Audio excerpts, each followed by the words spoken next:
great personality which is described in Srimad Bhagavatam as Bharat Maharaj. And he's famous because he achieved, within 3 lives, he achieved perfection in Krishna consciousness. His first birth was Maharaj Bharat, the son of Rishabhadeva. And he got attached to a deer. At the end, he had renounced his family. He was at the Vanaprastha stage. He was about to achieve perfection in Krishna consciousness. He left his kingdom to practice, Krishna consciousness, you may say, to perfect this Krishna consciousness while staying alone in the forest. But he happened to take shelter, to give shelter to a deer, and he got so much attached to the deer that by meditating upon that deer, how to protect it, the deer didn't have any mother. He took care of it. So he became a deer. He achieved the deer's body in his next life. And then he remembered he was Jatismana, that he could remember his past life. So in that life, let me get rid of this deer body so I can continue my advancement. A deer body is not very favorable for making advancement in Krishna consciousness. We can't really do much. But he ate, he heard, he stayed around sages and he ate small dried leaves. He was austere. He was able to practice austerity even as a deer. And he was able to listen from the saintly persons. So he achieved the body of Jada in the next life. Jada means dull, and Bharat, dull Bharat. Jada, because in that incarnation he got the human birth, but he was very careful to not accept bad association. He didn't want to get too much into the activities of this world, the material activities of this world. So he kept himself incognito as a dull person. And in that particular birth, he had to take so many insults. So many people, they insulted him. But he knew this is all external. This is all external energy going on here. You could see it. No, how this is just something that he can just be totally detached from. And ultimately, he happened to meet Maharaj Rahugana. And Maharaj Rahugana, he forced him to carry his palanquin, because he had only 3 carriers or something like that, and he needed a 4th carrier to carry his palanquin. So Bharat, Jada Bharat, he was strong. He had achieved a strong body, so he thought this person is suitable. So he took carrying the palanquin, but because he was a bit, he was sensitive not to cause any harm to the ants which was going on the path. He was not carrying it very evenly. And Maharaj Rahugana, he chastised him. He said, or he asked the other palanquin, why are you carrying my palanquin unevenly? I'm just suffering this, you are carrying it in such a way that it's totally ridiculous, this is not proper. You carry it properly. And they said, well, this new man, this Jadabarat, he's not carrying it properly. No, he's the fault. And they would chastise him. And the king, he would also chastise Bharat, Jadabarat. But he will continue.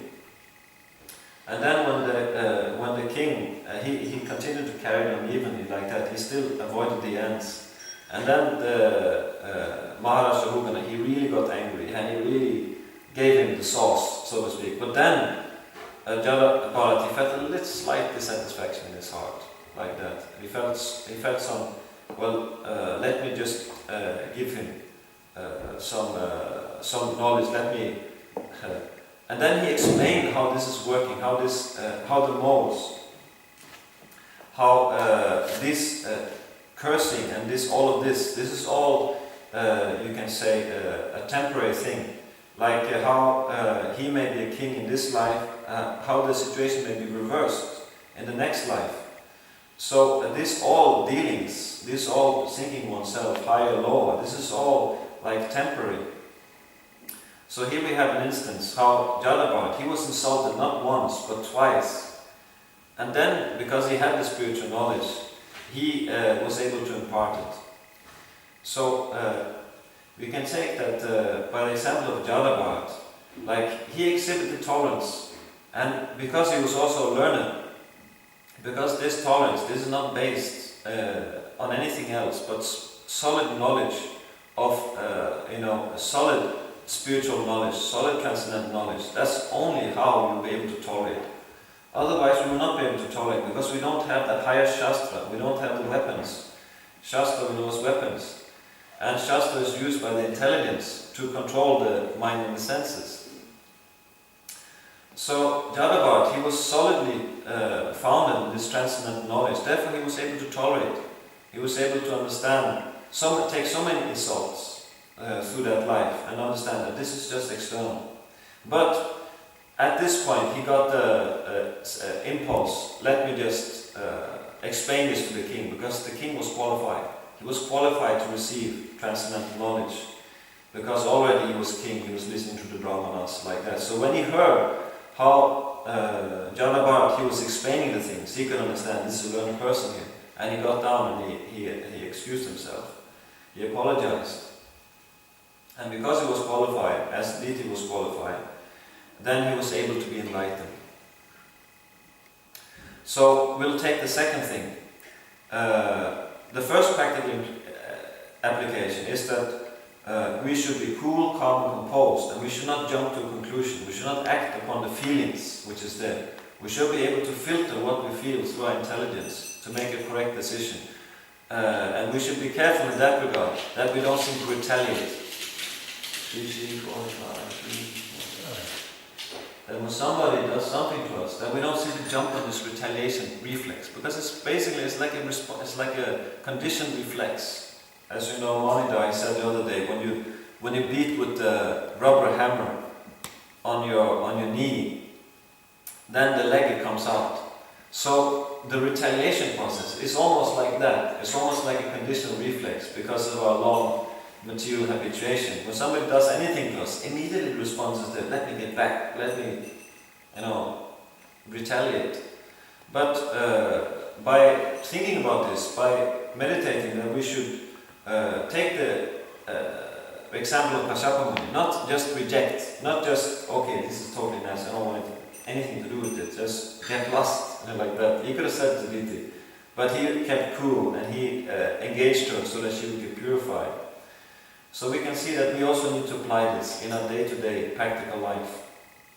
And then the second thing we can take, that is that both Diti and Maharaj Rahugana, they exhibited humility in that when they understood that here is a superior person who has superior knowledge and this will benefit me, they agreed to submit to that higher guidance.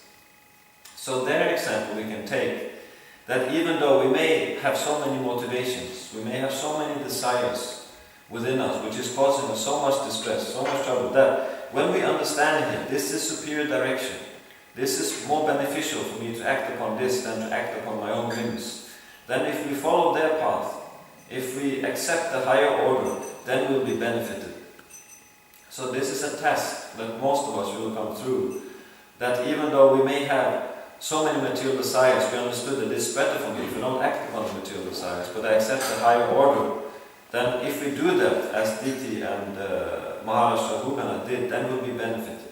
So this will come a time when this will be tested, when we'll have to choice either to follow the higher order or to follow our whims. And we have to be intelligent enough, we have to have the presence of mind to try to accept that higher instruction. So this is two practical lessons, and this we can also apply today, because we'll be faced with challenges on the street. Either we go out distribute books, we go out and hide on Sankirtan. There may be so many challenges, challenging persons, challenging situations, between the devotees, just the material things, how they go on, troubles, material, like there may be obstacles.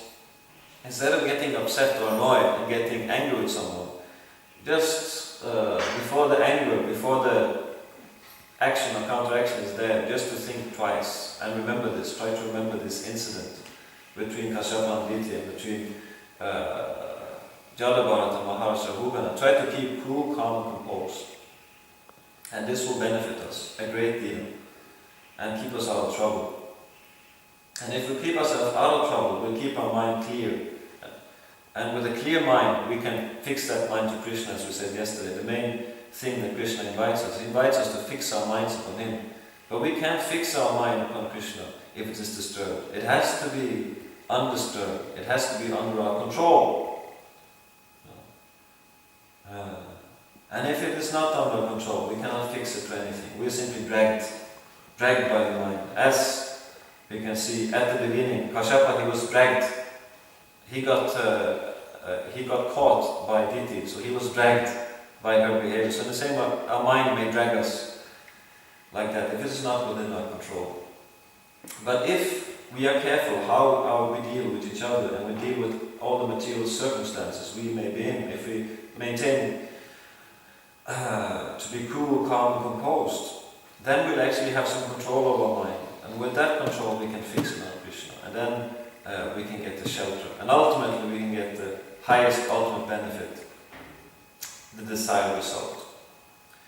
So let us take this out on the street today and be very much attentive and composed in how we present the Krishna consciousness movement out on the street. Be conscious of how are we doing, how are we presenting Srila Prabhupada out on the street, how are we representing ISKCON, Srila Prabhupada's ISKCON out on the street, and try to put the best possible, make the best possible representation out on the street, and do it really with enthusiasm and enthusiasm amongst each other, so that by our enthusiasm, by our absorption in the chanting of the holy name, or whatever service we have that's there supporting this Sankirtan, this Harinam Sankirtan Yajna, then by feeling that enthusiasm,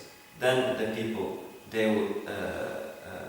will become inclined to approach the devotees, to take up Krishna consciousness. It's basically this one thing.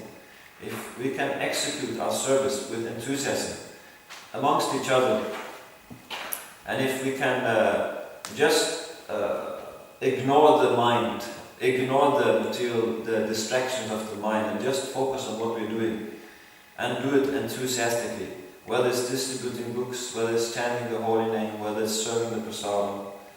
If we can do that, put that enthusiasm into it, and see that the others, do it as a cooperative effort, then that will be a very attractive thing. That will be a real yajna.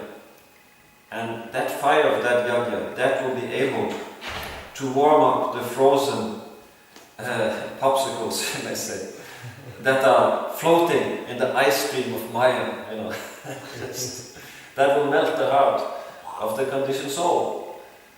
That's the real thing that's attractive. That's when devotees, they do something together with full enthusiasm. That's the real thing that catches people. That's the transcendental potency, the internal potency, which catches the living entities when they see that. Because that's what we want. We want happiness, we want enthusiasm, we want nice relationships, and we want that to continue for all eternity. Basically, that's actually what we want. And we're so fortunate that somehow we can do this. We can taste it, even in this present condition. Even though we're still carrying a material body, we're in the material world like that, still we can taste that internal potency. We can taste that condition of life which is there in the spiritual world by this Harinam Sankirtan Yajna, because the name of Krishna is not different. And when Krishna is there, all illusion is dispelled. There's only light. There's only Krishna there when Krishna is truly present. And he becomes present very much. He becomes very much obliged when he sees devotees, they cooperate in order to satisfy him. That's so attractive to Krishna. By ourselves we may attempt to satisfy Krishna, but Krishna has ordered Sankirtan, that devotees, they chant together. That's the order of the Lord. And when the Lord sees that that goes on, that is actually being performed, then he is very much inclined just to come there and give full presence, full support. So that's how we try to get Krishna, not by ourselves, by our individual endeavors, but together. Because we know if we do together, then there is so much attractive potency, like Diti attracts, in one sense, like Diti attracts Kashyapa Muni. So, but we have not any other motivation. We want to attract Krishna, not to please Krishna. That's the real motivation that we should cultivate. Simply we do it in order to satisfy Krishna. And if we do that together, then Krishna is very much satisfied, and we can actually be instruments in spreading Krishna consciousness, because that's what people will get attracted to. So, I will stop here, and let's see how we're doing on time. We still have some 7 minutes. So, some contribution from the question, yes? I just stumbled upon this one word in the 29th verse, which artificial, Yes. like Dita's artificial behavior which brought her husband under control. So I was just thinking, can we say that like whenever we see these symptoms, like this kind of behavior manifest in a material context, that it is always artificial? If you see something artificial, can you conclude that it's artificial?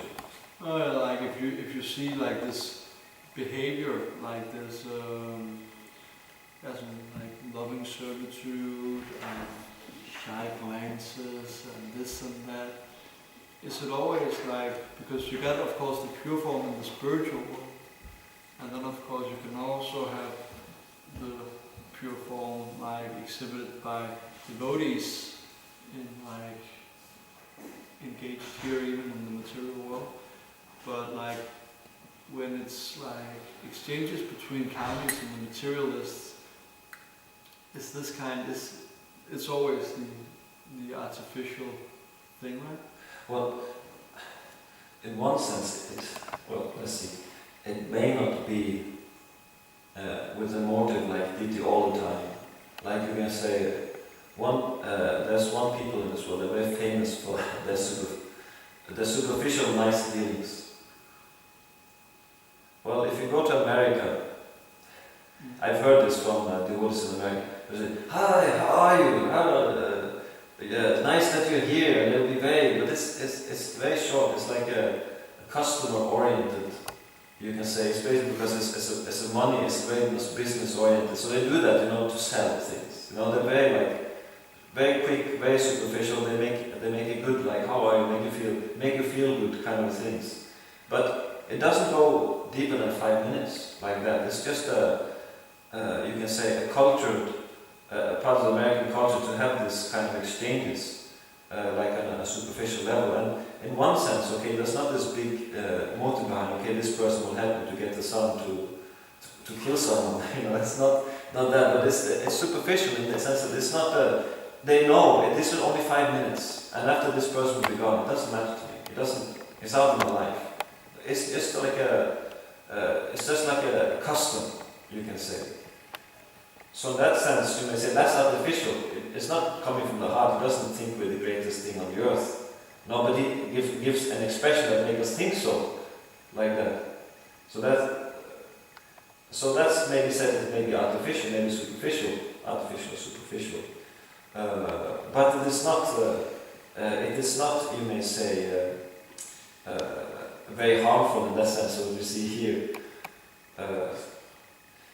So the thing is that even though it is not very harmful, like we should know, we shouldn't get carried away with it. Because when somebody tells us, is very nice to us, the tendency we have, as Krishna says in the Bhagavad Gita, that one should not be elated when there's happiness. One should not be disturbed in mind, even amidst the threefold miseries, and one should not be elated when there's happiness. So the tendency is by such like short, superficial glorification. If we puff ourselves up, you may say, if we think, yes, this person is actually glorifying me, and it's rightly because I'm actually worthy of being glorified. You know, I'm actually a glorious person. So if we take this superficial like glorification and accept it and allow ourselves to get elated by it, then that's a difficulty for ourselves. Because the other person, he's just doing it 5 minutes just to sell something. But we're thinking, oh yes, he's very good. So he may succeed in selling something that we actually don't need. You may see. Or at the end of it, when we think that he's actually our friend, he's actually our well-wisher, and we expect him to continue. But he did his 5 minutes and he sold his product, so now he's not interested. Maybe if we buy something else. So we get disappointed. Then we can understand, well, actually, he just did this just to sell me something. Or when his motive was achieved, then he stopped. And then people they get disappointed. You may see that this is the difficulty with artificial, with superficial, like niceness. That people they get disappointed because they think that they expect something. When you do something to little bit superficial glorify a person, that person gets attached. And if you do it superficially, that means you will not be able to continue because you did it only 5 minutes, just to catch his attention, or just to achieve something, to sell a product or what to do that. And then he expects it to continue, but it doesn't continue because you did your 5 minutes, like that. So maybe this is how, like it is said, that one should be careful not to glorify a person too much and not to bless him, because both things may have negative effects. Like if a person gets attached to us like that and expects us to glorify him always, and if we can't deliver, then he will get disappointed. So anyway, that was just a thought on the matter. You may take it if you can apply it in any practical terms. That was just my thought. You can see what you get out of it. So, some good points. We'll just stop here. Shri Prabhupada ki jai, Shri Bhagavatam ki jai.